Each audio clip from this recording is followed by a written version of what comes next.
안녕하세요. 발빠샤라고 합니다. 지금은 제가 어떤 그리고 문법 비교에 대해 발표를 시작하겠습니다. Sebelum ke perbandingannya, kita harus mengetahui terlebih dahulu apa itu aoton, ton, dan en. Aoton, ton, dan en merupakan tata bahasa yang digunakan untuk menjelaskan kejadian yang terjadi di masa lampau atau sesuatu yang terjadi di masa lampau. Namun, penggunaan ketiga tata bahasa ini masih seringkali salah digunakan karena perbedaan ketiga tata bahasa ini sangatlah tipis dan penggunaannya dapat ditukar-tukar. Lalu, apa saja perbedaan dari ketiga tata bahasa ini? Untuk mempermudah perbandingannya, di sini saya akan menggunakan tabel. Pertama-tama, saya akan menjelaskan bagaimana apabila ketiga tata bahasa ini dilekatkan dengan verba, sehingga menjadi viaoton, viton, dan vian. Viaoton dan viton sama-sama digunakan untuk mengingat sebuah kejadian di masa lalu. Sementara itu, vian digunakan untuk memberikan sebuah fakta sederhana yang telah terjadi di masa lalu, dan tidak ada proses mengingat kembali. Meskipun sama-sama digunakan untuk mengingat kejadian di masa lalu, fiat oton dan fiton memiliki perbedaan, di mana fiat oton digunakan untuk mengingat sesuatu di masa lalu yang telah selesai. Sementara itu, fiton digunakan untuk mengingat kembali kejadian di masa lalu yang masih berlangsung hingga sekarang. Untuk mempermudah, kita lihat contoh berikut ini. Yang pertama, 그 남자는 쓰러졌던 나무를 세웠다. Menggunakan tata bahasa fiat oton dapat dilihat pada contoh gambar. Kalimat tersebut memiliki arti pohonnya telah jatuh ke tanah atau berada di tanah, sehingga namja atau laki-laki tersebut mendirikan pohon yang telah berada di tanah. Sementara itu, contoh kedua yaitu genamja는 쓰러지던 나무를 세웠다, menggunakan tata bahasa Viton, di mana seperti yang terlihat pada gambar, pohon belum sepenuhnya jatuh ke tanah, tapi sudah didirikan oleh genamja atau laki-laki tersebut. Perbandingan berikutnya yaitu fiat oton dan vian mengindikasikan aksi yang telah selesai. Sementara itu, fiton digunakan untuk aksi yang belum selesai atau aksi yang belum selesai karena ada interupsi.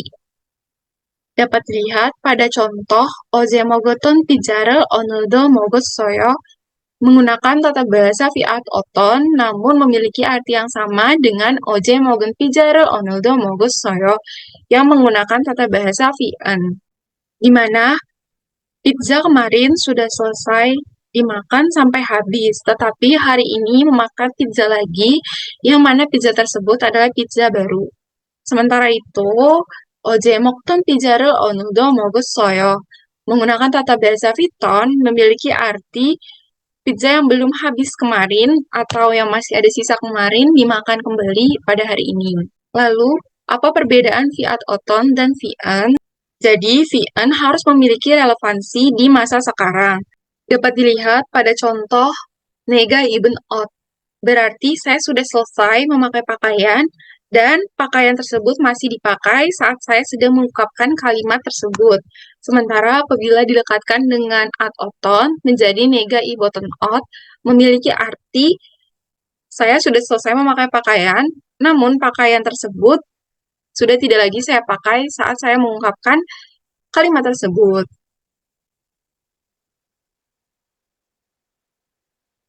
Karena tadi sudah dijelaskan perbandingan apabila dilekatkan dengan verba, sekarang saya akan menjelaskan perbandingan apabila dilekatkan dengan adjektiva. Ad-oton dan aton sama-sama memiliki fungsi untuk menjelaskan keadaan seseorang atau sesuatu di masa lampau. Perbedaannya adalah bisa dilihat pada contoh berikut ini. Kiga jakaton miongi giongna memiliki arti Miyong yang dulunya kecil, namun sekarang sudah tidak lagi. Sementara apabila didekatkan dengan aton, yaitu kiga jakton myongi gyongma, memiliki arti Myong dulunya memiliki badan kecil, namun sekarang belum tentu. Dalam kasus ini, keduanya memiliki perbedaan yang sangat tipis. Namun apabila kita ingin menekankan perbedaan di masa lalu dan masa sekarang, maka kita menggunakan aat oton. Kemudian, bagaimana dengan aan? Aan digunakan untuk menjelaskan keadaan seseorang atau sesuatu secara umum. Karena digunakan secara umum, maka boleh digunakan untuk masa lampau maupun masa depan. Sebenarnya, tata bahasa ini sudah sangat berbeda penggunaannya dibandingkan tata bahasa yang sebelumnya, karena tidak mengindikasikan masa lampau saja, namun agar lebih memahami, saya akan coba menjelaskan sedikit.